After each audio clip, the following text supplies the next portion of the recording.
Insertion sorting का एक method है जिसके अंदर एक वैल्यू को सिलेक्ट कर लेते हैं, फिर सेकंड वैल्यू को जब सिलेक्ट करते हैं तो जो सेकंड वैल्यू है उसको उसकी प्रॉपर प्लेसमेंट पे इंसर्ट कर देते हैं। फिर थर्ड है तो थर्ड को पहली दो में चेक करेंगे और जहां इसकी प्लेसमेंट बनेगी वहीं पे इसको इंसर्ट कर देंगे।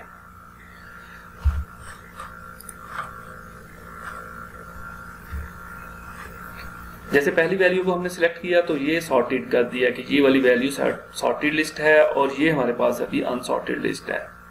नेक्स्ट वैल्यू को सिलेक्ट किया और इसको जब सॉर्टिंग लिस्ट के अंदर लेके आना है ना, तो ये तरतीब इसकी जो प्लेसमेंट बनती है वो पहली वैल्यू से पहले बनती है, क्योंकि ये अभी वैल्यू छोटी है पहली वाली वैल्यू से, लिहाजा इसको मूव करेंगे और सेकंड फर्स्ट प्लेस पे ले जाएंगे।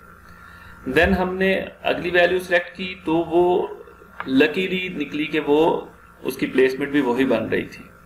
फोर्थ वैल्यू भी वैसे ही है। अब ये फिफ्थ वैल्यू जब हम सिलेक्ट करेंगे तो इसकी जो प्लेसमेंट बनती है तो वो फर्स्ट वाली बनती है। अब फर्स्ट वाली प्लेसमेंट में कैसे आएगा, ये इसके साथ स्वैप होगा, फिर ये यहाँ पे स्वैप होगा, यानी कि एक एक स्टेप सारी वैल्यूज को पीछे ले आएंगे और इसको आगे ले जाएंगे। ये देखें, ये मूव किया, अभी ये इसकी प्लेसमेंट नहीं है, अभी भी ये इससे लेस देन है, अभी इससे भी लेस देन है। उस वक्त तक मूव करते रहें जब तक ये वैल्यू लेस देन नहीं है। अब ये या फिर आखिरी वैल्यू पे पहुंच गई तो इसकी प्लेसमेंट यही बनती है। नेक्स्ट और लास्ट एलिमेंट है तो इसकी जो प्लेसमेंट बनती है वो इन दोनों के दरमियान में बनेगी। तो अब ये बैकवर्ड मूव होगा, इससे कंपेयर होगा और इस तरह ये अपनी प्रॉपर प्लेसमेंट में पहुंच जाएगा।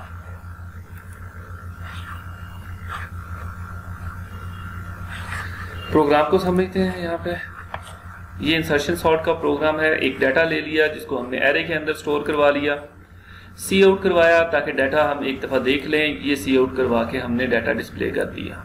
यहाँ से इंसर्शन सॉर्ट का एल्गोरिदम स्टार्ट होता है और उसके बाद फिर उसी तरह हमने एरे को डिस्प्ले किया कि ये जो सॉर्टेड लिस्ट है वो डिस्प्ले हो जाए। इसमें भी लूप जो लगेगा वो नेस्टेड लूप होगा। एक लूप वैल्यू को सिलेक्ट करने के लिए और इंटरनल लूप जो होगा वो उस वैल्यू को बैकवर्ड मूव करवाएगा अपनी प्रॉपर पोजीशन के ऊपर। अच्छा, उसमें दो कंडीशंस आ जाएंगी कि उस वक्त तक मूव होता रहे जे की वैल्यू 0 से अबव है, कि लास्ट एलिमेंट तो नहीं है, 0 से नीचे तो नहीं जा रहा। ठीक है। सेकंड ये है कि वो वाली जो वैल्यू जो सिलेक्ट की है उसे हमने टेम्प का नाम दिया है, वो वाली वैल्यू प्रीवियस वैल्यू से अगर लेस देन है तो फिर मूव होता रहे। ये व्हाइल स्टेटमेंट करती है। फॉर लूप के अंदर हम फर्स्ट पहले वैल्यू सिलेक्ट करते हैं, 0 वाली वैल्यू सिलेक्ट कर ली और 0 वाली वैल्यू को आगे लूप लगाया हमने, जे जो है वो स्टार्ट हो जितनी वो वैल्यू पीछे रह गई है। फर्स्ट वैल्यू 1 है तो 1 के 1 माइनस 1 0, तो फर्स्ट वाली वैल्यू वैसे ही इंसर्ट हो जाएगी।